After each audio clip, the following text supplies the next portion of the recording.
Imagine a man standing in the center of a hurricane. Around him, houses collapse, trees are uprooted, and the world screams in total chaos. But this man, he doesn't blink, he doesn't tremble. He is not a statue of stone, but a man of absolute internal order. This is the Stoic Strategist. Look around you today. What do you see?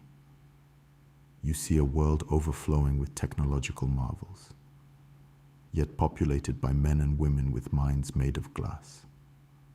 We live in the safest, most comfortable era in human history, yet people are more anxious, more depressed, and more easily broken than ever before. A slow Wi-Fi connection causes a breakdown. A single negative comment from a stranger on the internet ruins a week. A minor inconvenience in traffic sparks uncontrollable rage. We have conquered the physical world, but we have completely lost control of our inner empire. Imagine a ship at sea. If the captain drops the steering wheel every time a wave hits, the ship will be destroyed. This is how most people live their lives today. They have handed the steering wheel of their minds over to external events. They are emotional slaves. When things go well, they are happy. When the wind changes, they collapse. They are totally predictable, completely reactive, and entirely weak. But it wasn't always like this. Throughout history, the greatest emperors, the most lethal warriors, and the most cunning strategists understood a fundamental law of nature. He who cannot command himself will always be commanded by others. The mind is a muscle. If you do not break it down in training, it will break down in combat. To understand emotional mastery, we must travel back to the year 165 AD. Rome is the center of the world, the most powerful empire on earth, and at its head is Marcus Aurelius. He was the most powerful man alive. With a single word, he could order the death of thousands.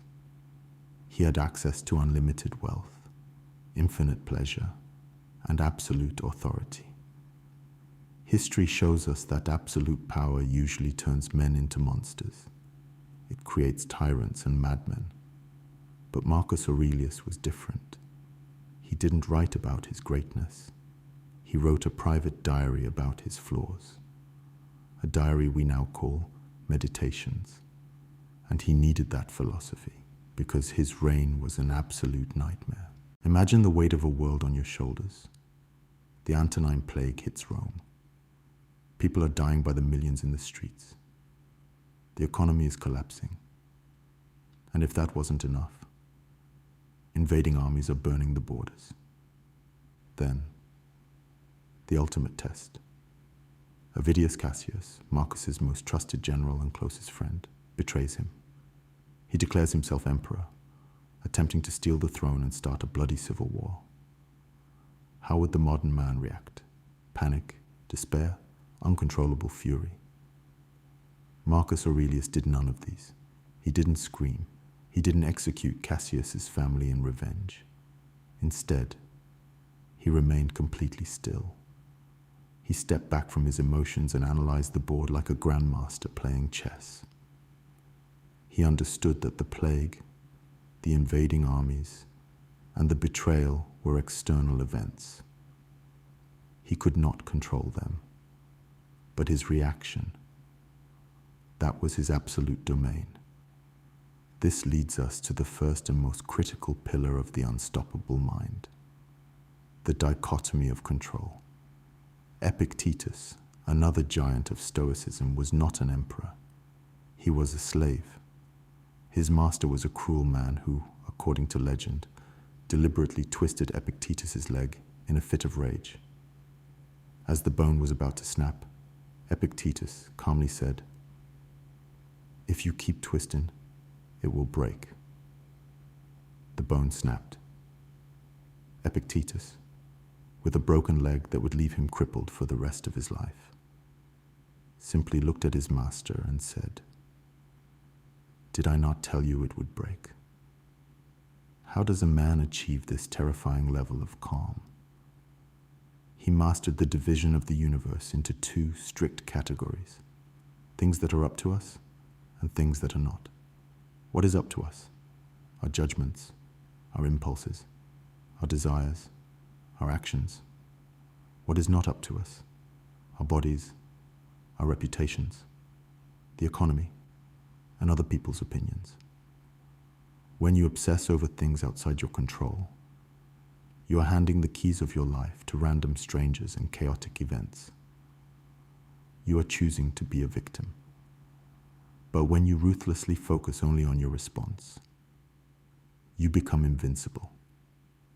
The next time you feel the heat of anger rising in your chest, or the cold grip of anxiety tightening around your throat, stop. Ask yourself one simple question: is this within my control? If the answer is no, drop it immediately. It is none of your business. Let the universe handle the chaos. Your only job is to handle yourself. Between the stimulus and the response, there is a space. In that space lies our freedom. Think about what happens when someone insults you or tries to humiliate you. For the average person, the reaction is automatic. The insult is the stimulus, and anger is the immediate response. There is no space. Underscore, underscore. They are functioning on pure, underscore, primitive instinct. Underscore, like a machine programmed to attack when a button is pressed. Underscore, underscore. But a strategist, underscore, does not operate on instinct. A strategist operates on calculation. When you feel that sudden rush of heat in your blood, that desperate urge to lash out, to raise your voice, or to strike back, you must freeze. You must forcefully widen that gap between what just happened and what you are about to do. Seneca, the brilliant Stoic who advised the Emperor Nero, called anger a temporary madness. He warned that anger is the most hideous of all emotions. It is a complete disconnection from reason. Seneca witnessed firsthand what unchecked emotion could do. He watched Nero, a man with absolute power but zero self-control, descend into insanity. Nero had no space between stimulus and response. He was a slave to his darkest impulses, and it destroyed him. To build an unshakable mind, you must refuse to become a slave. The next time you are provoked, do not answer immediately. Force yourself to take one deep breath. Count to 10. In that brief window of silence, the rational part of your brain catches up to the emotional part. You look at the situation not as a victim, but as an observer. This leads us to a powerful technique called cognitive distancing. When we are overwhelmed, we tend to merge with the event.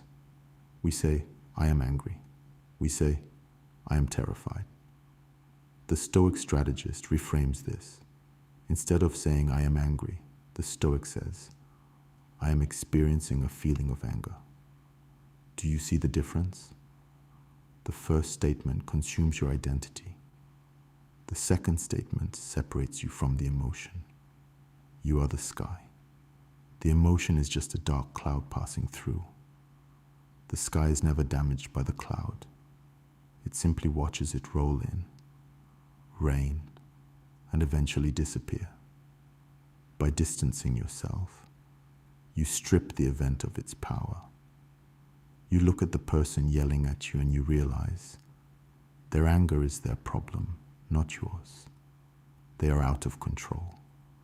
Why should you hand over your peace of mind just because someone else lacks discipline? As Marcus Aurelius reminded himself, choose not to be harmed, and you won't feel harmed. Don't feel harmed, and you haven't been.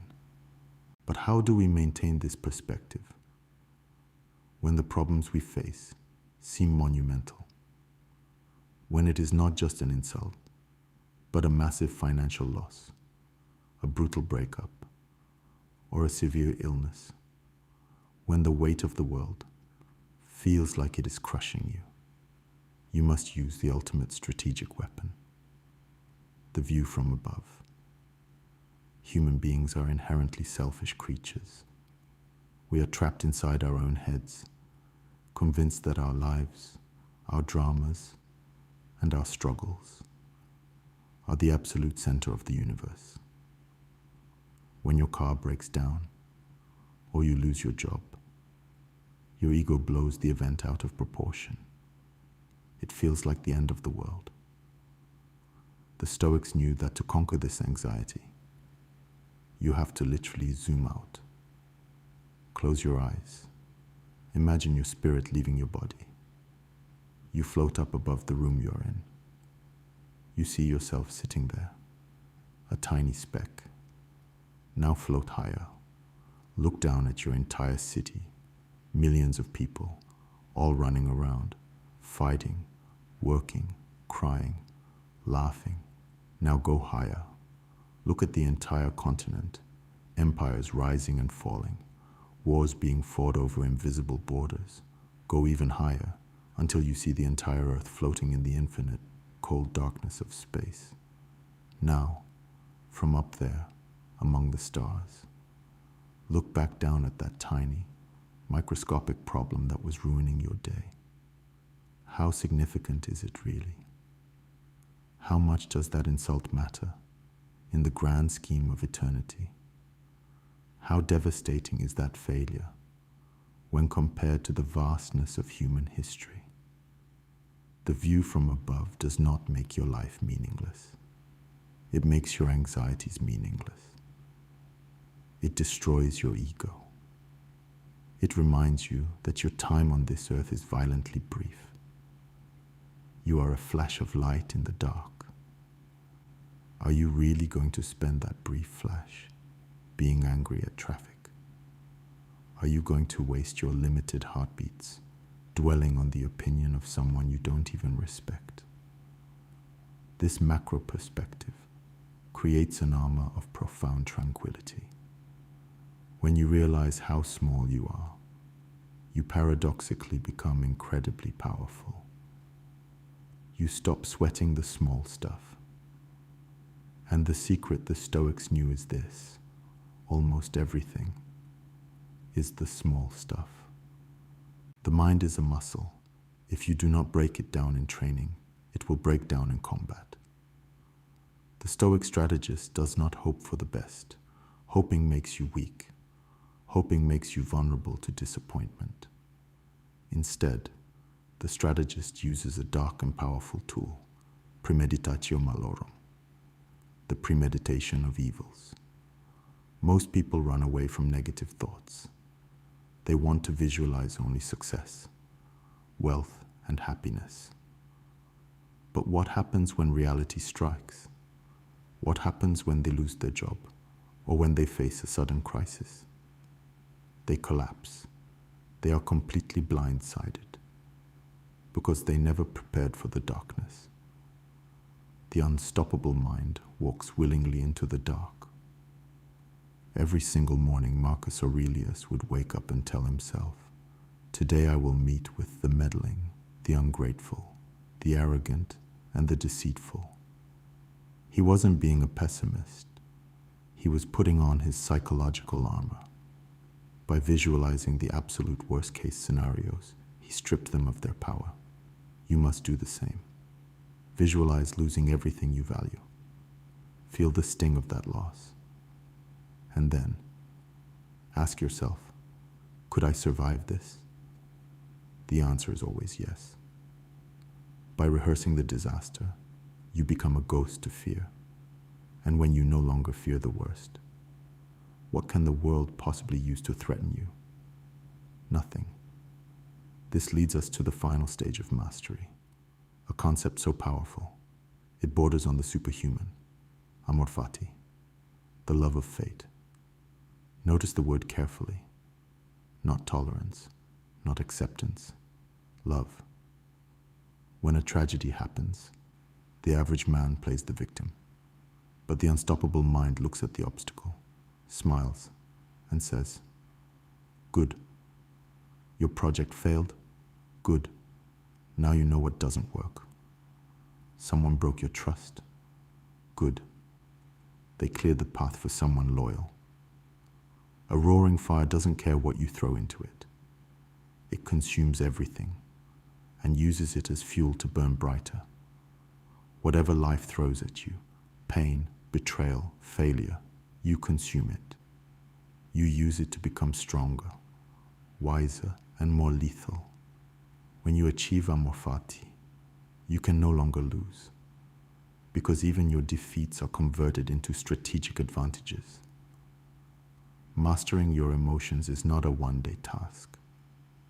It is a lifetime of war against your own impulses. But the reward is a life of absolute power. If you are ready to build your inner fortress, start today. Practice the silence. Practice the pause. If this message resonated with you, subscribe to the Stoic Strategist. Join our ranks. Stay disciplined. Stay unshakable.